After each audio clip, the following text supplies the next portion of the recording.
FIFA's at it again, turning the beautiful game into a billionaire's playground while everyday fans get priced out of their own World Cup. Breaking right now in June 2026, the 2026 World Cup ticket scandal has exploded into full-blown legal warfare.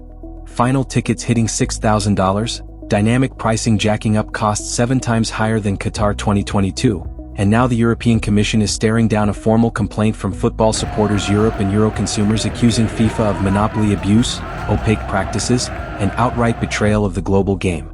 This isn't just greed, this is systemic corruption dressed up as modern ticketing. According to multiple reports from The Athletic, BBC Sport, and ESPN, fans who dreamed of watching Messi lift another trophy or Mbappe chase glory at MetLife are staring at Category 1 final seats that have ballooned past $10,000 under relentless dynamic pricing with zero transparency. Welcome to FIFA Unfiltered, where we don't kiss the ring, we expose it. Let's cut straight through the spin.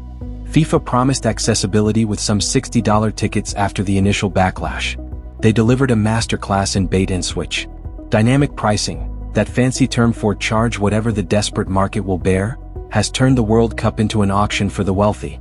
The Athletic detailed how initial listings for the final started with lower-tier seats at over $4,000, more than 7 times the 2022 equivalent, with no cap and prices fluctuating wildly between sales phases.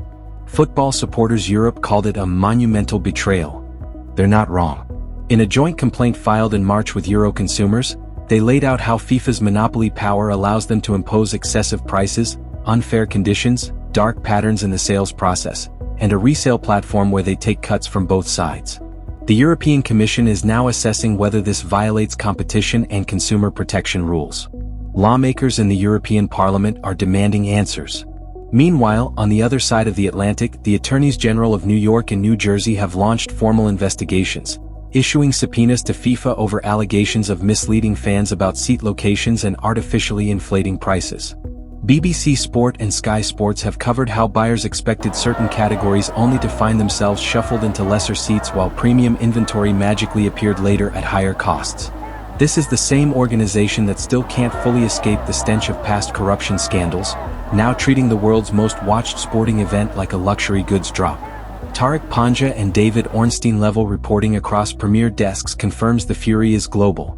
Fans in Europe, the US and Latin America are united in disgust as hotels, flights, and official packages push the total cost for one match into the tens of thousands for ordinary supporters.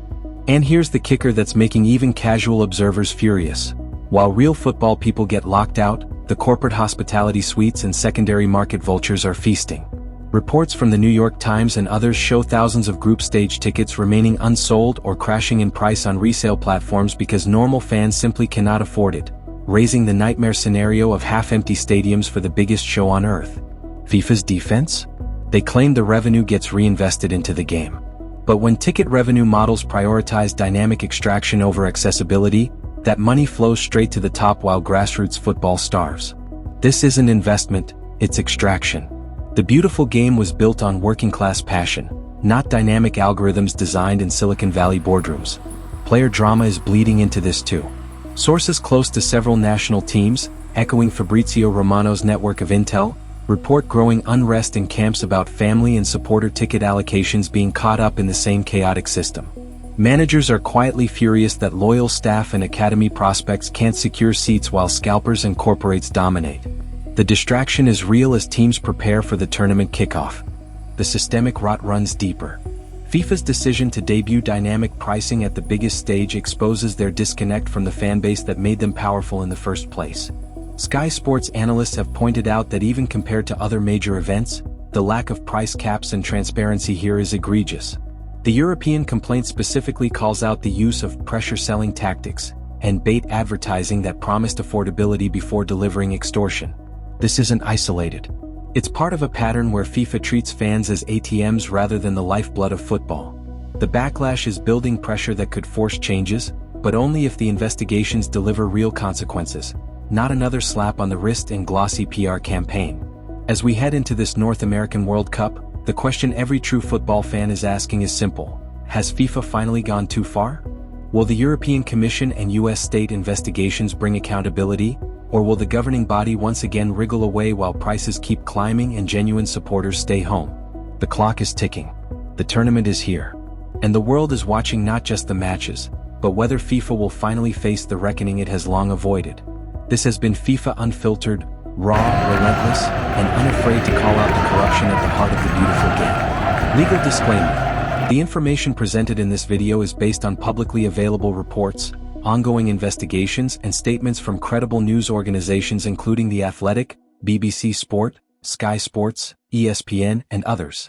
All allegations regarding FIFA's practices, pricing, and any legal actions are subject to ongoing inquiries and have not been finally adjudicated. Viewers should refer to official sources for the latest developments. This content is for informational and commentary purposes only and does not constitute legal advice.